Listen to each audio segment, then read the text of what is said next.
Hello, all you wonderful people. Welcome back to another Art of Thomas video blog podcast show thingy where I talk about the articles that I'm writing for the Art of Thomas.wordpress.com. Thomas with no H because my name comes from Spanish and it's actually pronounced Tomas, but irrespective. So the Art of Thomas, TOMAS.wordpress.com. And there you find all my articles. You can also join my Substack if you'd like them to get into your email, theartofthomas.substack.com. And anyway, let's start. Today, we're going to talk about my last article. It's called The Death of Big Tech and the Dawn of the New Age. Okay, so this article, the story behind it is that the one I wrote yesterday, which was titled Starve the Beast, How to Fight Back Against the Dying State. And it talked about what I see right now, what's happening in the world, and all the chaos and conflict. It's stemming from the fact that our whole society is shifting. A lot of things, very important things changed, from an economic standpoint of view, from a technological point of view, and also from something that I spoke in other videos called the logic of violence. Anyway, all of that stuff is signaling us that our society is going to go through a big, big transformation. And unfortunately, the people that are now in power they're going to lose power in this transformation. So it's not in their best interest to guide people through the whole shift, which it would be amazing if they did. Then the transformation would be so much more smooth and with a lot less chaos and violence. Of course, unfortunately, they won't do that. They will do their darnest and their hardest to try to slow it down and try to preserve their ever fleeting power, which is it's quite a shame, but that's what's happening. And anyway, I wrote that article and I did a video and a podcast about it yesterday. And amongst the response that I got, the messages that I have got after, and the comments, one stood out to me. And this person, he said, I agree with you. I see that this is happening as well. But I am afraid that the thing that's going to replace governments and politics is going to be big tech. And I thought it was a very interesting point of view, one which I disagree with at a certain level. So I started answering him, and once I started explaining why I think it is true, but it's not fully complete thought. And then I just my response was so big that I was like, okay, I need to do an actual article about it to explain everything. So I wrote this one just now. I published it, and now let's dive in with this video and podcast. So I do agree that as government starts to fall, big tech is playing a bigger and bigger role in political discourse, in culture, and there is a lot of dangers that appear in this scenario. We have a lot of examples, more examples than we need, and way more than the ones that we wanted to have, about the dangers of big tech gaining so much power. When you take into consideration there is censorship, there are surveillance technology, and their algorithms, they are they are extremely dangerous, extremely dangerous. We don't really understand just how dangerous they are, which is very, very frightening and scary. But ultimately, I do believe they will suffer the same destiny as the nation states and big governments. All these centralized structures, they almost have the same weaknesses. The same as I explained in my previous article. I said that the government has grown too big. At the same time, their need for taxes and revenue is all-time high. Technologies like Bitcoin makes it harder to actually get that revenue. So it has gotten to an unsustainable level. I think the same is happening to big tech. They have gotten so gigantic that it's inevitable that they will fall. It's inevitable. In the comment I was writing to the guy that asked me about this, I said something that I found very interesting, reading the book The Sovereign Individual, that I recommend in every single video, and you should definitely read it. The authors talk about how they were foreseeing the fall of the Soviet Union. And when they started talking about it, everybody told them, you guys are crazy. The Soviet Union cannot fall. It's too big. It's too powerful. Well, and that's what happens. First, they tell you it's too big. It's too powerful. It cannot fall. And then it does. And then people tell you, oh, of course, it was inevitable. With hindsight, looking back, it was obvious and it was inevitable. But before, people thought it was impossible. And I think we are in the exact same situation. And there's a couple of reasons why I believe this. First of all, let's say, when I talk about big tech, I'm talking about Facebook, Google, Alphabet, who owns Google and owns YouTube, Twitter. For simplicity's sakes, let's talk about these companies specifically. They're all public companies. And this is a very, very big disadvantage in the time that we are heading into. When you become a public company, when you issue your stock and you sell them, and now you have shareholders, you have a responsibility to them. And you pretty much are forced to every quarter have some sort of growth. And that in itself, it's a really, really big vulnerability, because we're entering into an era where platforms are not going to be like the ones we have today. And I believe that the platforms that will succeed from here onwards are the ones who do the best in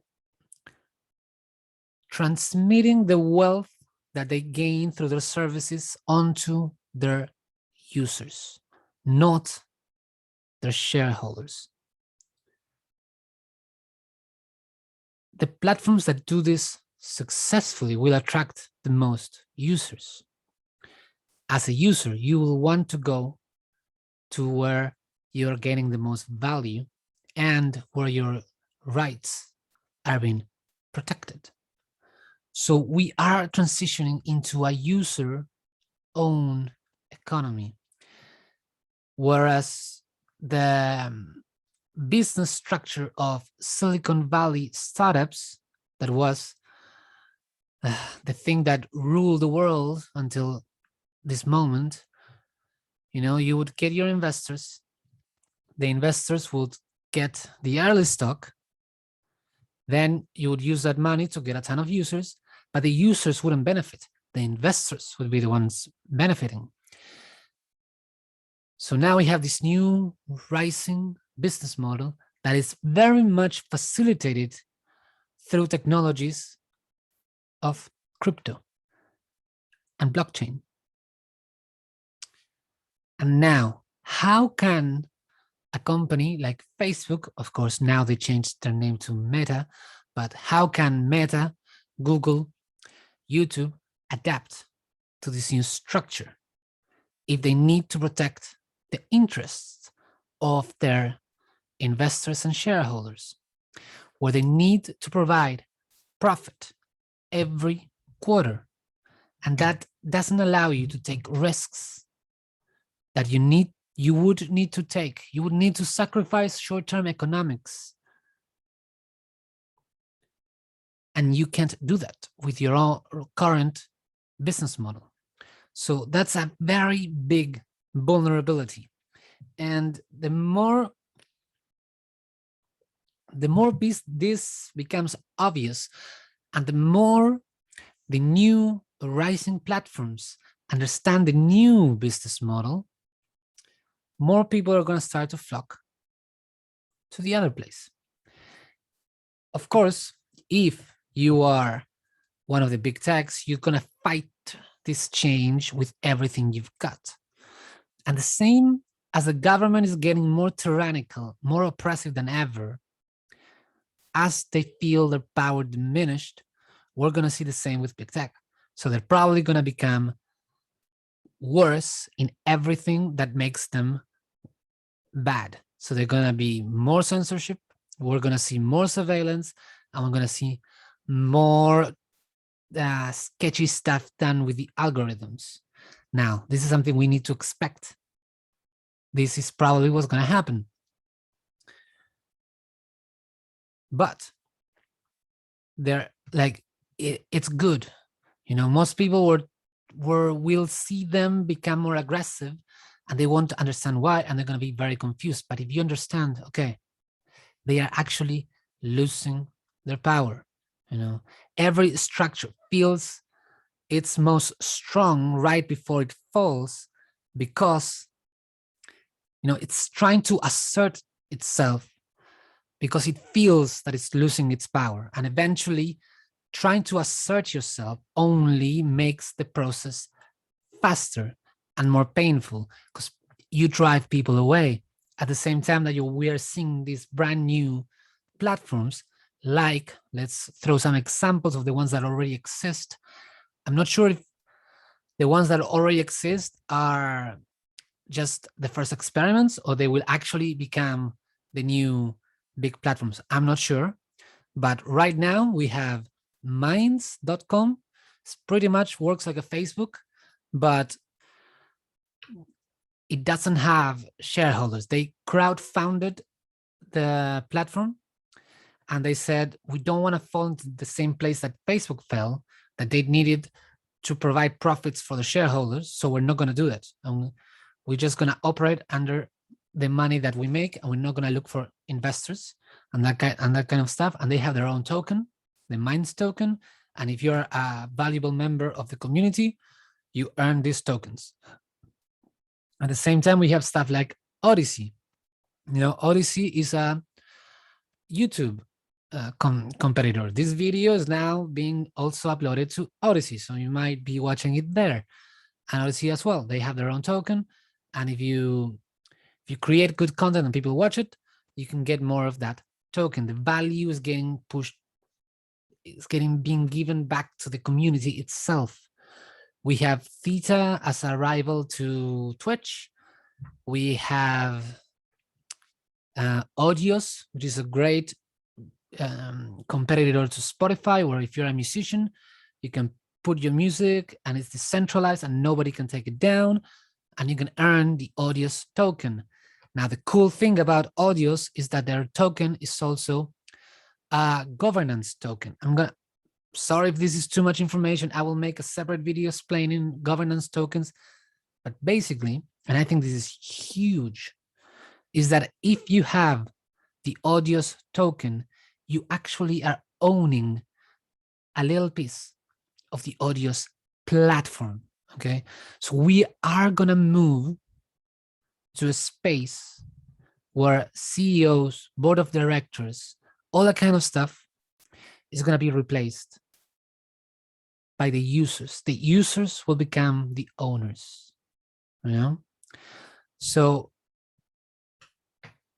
again, I'm probably going to need to make a separate video explaining that, but yeah, this is where we're going.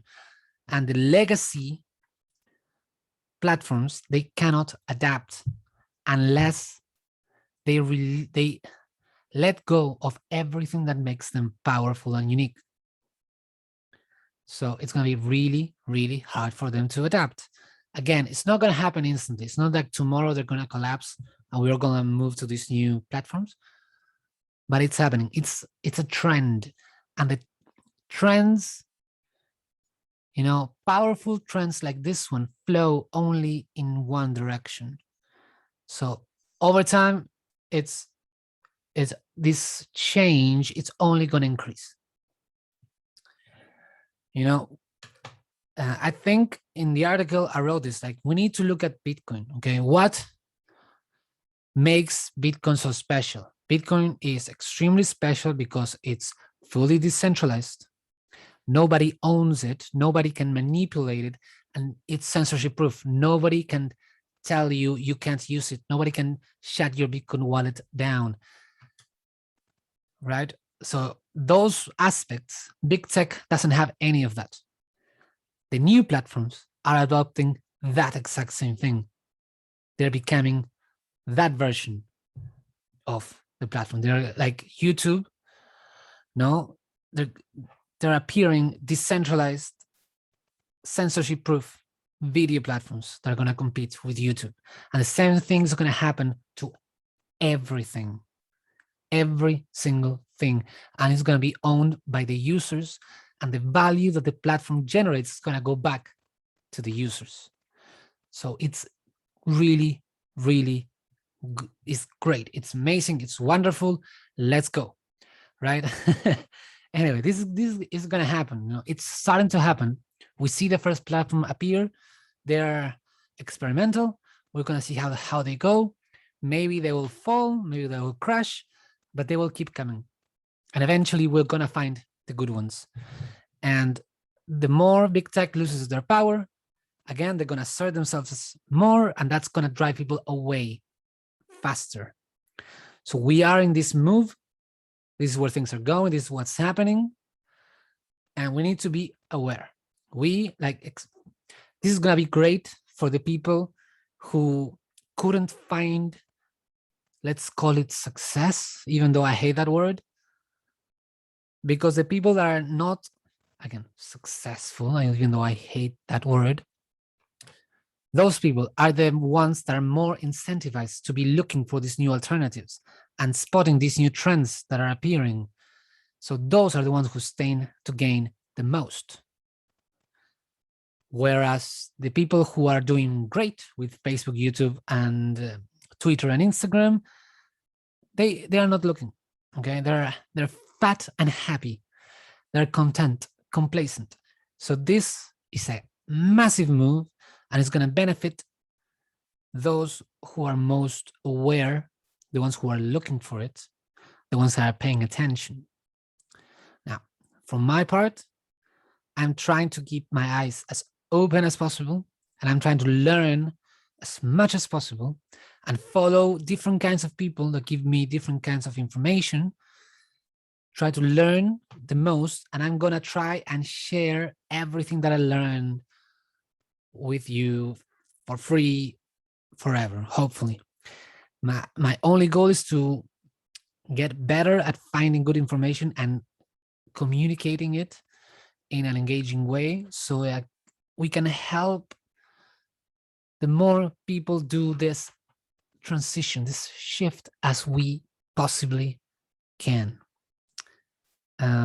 I think this is something like a moral duty that we all have to everyone around us, because our leaders, our legacy media, our structures, they are all against this movement, because it means a dramatic loss of their power and their influence. It's great for everyone else, though, So the problem is that the people who are watching TV and watching the news and reading the newspapers, they will not hear about this until it's too late. And that breaks my heart. And that's why I'm trying to get this content out, and hopefully someone will find it useful, and they can start making the necessary changes and necessary things that will make them more adaptable and nimble, and hopefully we can smooth the transition and make it less painful. That's all I want, is to get to that place where everything's going to be great with the least amount of pain possible. That's all I want, and that's all I'm going to try to do. But yeah, the way I see things, government and political power is dying, big tech is also dying, and a new thing is emerging, and we need to embrace it. And those who do early are going to benefit massively. And I am a bit afraid of the people that don't. I don't know what to do about it other than just try to make this content so that hopefully they'll start paying attention. But other than that, unfortunately, I don't know what to do. Anyway, that's it for today. I'll see you tomorrow. I definitely want to do more content about the new structure that the new arising platforms will have. They're called DAOs, which is decentralized autonomous organization. It's a very strange and complicated thing to learn, but I'll make a video tomorrow, an article about it, because it is a big part of what's coming. Anyway, with that said, please have a good day, enjoy, have fun, and keep your eyes open. Keep your eyes open. Very important in these uncertain times. I'll see you in the next one. I hope this is useful for you. And yeah, just have an amazing day.